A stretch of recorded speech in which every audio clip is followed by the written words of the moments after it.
இப்போ ரொம்ப பிடிச்ச ஃபேவரட்டான ஒரு ஆர்டிஸ்ட் லக்ஷ்மி செட்லனா லக்ஷ்மி செட்ல என்னோட ஃபேவரட் கோ ஆர்டிஸ்ட் அப்படின்னா கீர்த்தி. கோகிலாவா பண்றா இதுல.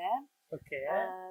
ஏன் அவ ஃபேவரட் அப்படின்னா, இந்த ஒரு ரேப்பும் எனக்கு இது வரைக்கும் யாரு கூடயும் வந்ததில்லை. எப்பவுமே வந்துட்டு மூத்தவங்களோட, இன்னும் வயசுல மூத்தவங்களோடய ஒர்க் பண்ணிட்டு ஒரு ரெஸ்பெக்ட் அப்படிலாம் இருந்திருக்கு.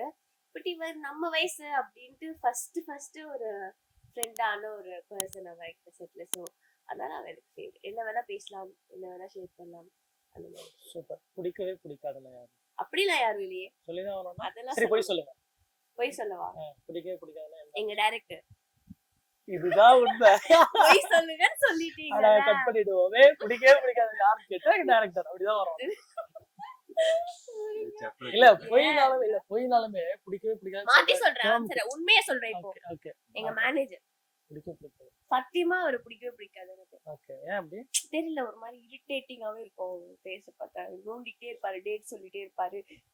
இன்னைக்கு இத்தனை மணிக்கு நீ வரலனே, டைமுக்கு வரல, ஃபர்ஸ்ட் ஷாட்டுக்கு வரல, திட்டிக்கிட்டே இருப்பாரு. ஏன் வர மாட்டீங்க டைம்க்கு? ஏன் ஃபர்ஸ்ட் ஷாட் வர மாட்டீங்க?